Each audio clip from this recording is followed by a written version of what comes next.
Good evening. It continues to happen. Disruptions at school board meetings, and now Rochester Public Schools is reflecting on board meeting protocol. Last night's meeting was delayed for about 30 minutes because some people simply refused to put on a mask. If you remember, in August, the school board voted to mandate face coverings inside all RPS buildings.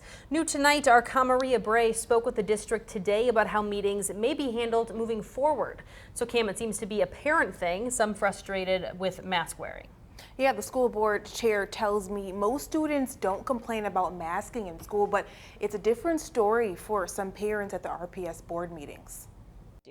Rochester Public School Board Chair Jean Marvin says she stands by her move at Tuesday's school board meeting. I can see we have a few people here who feel that it's important to not mask, so at this time we are in recess.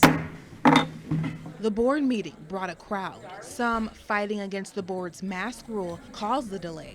We'll do a 30-minute recess. We could keep on doing recesses. I mean, we can stay there all night if we need to.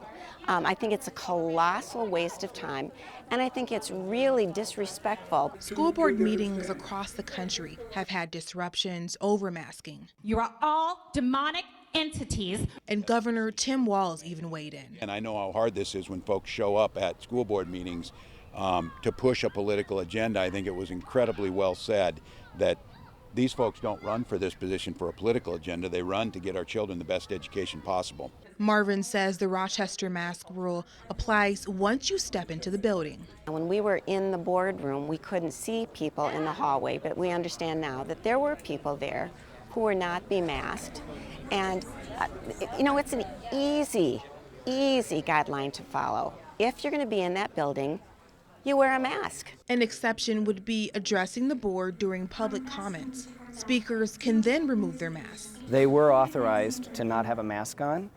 That said, they should have worn a mask from their seat to that place. Interim Superintendent Kent Backel says he welcomes parents to share their concerns and said he recently had a conversation with a father who opposes masks. And he knew that if he was in my shoes, he'd be making a different decision. I also respected that he is doing what he believes is right for his kid. My job is all the kids in Rochester Public Schools, and right now the science is pretty clear that masks and social distancing and the other things we're doing are what we need to do at this time.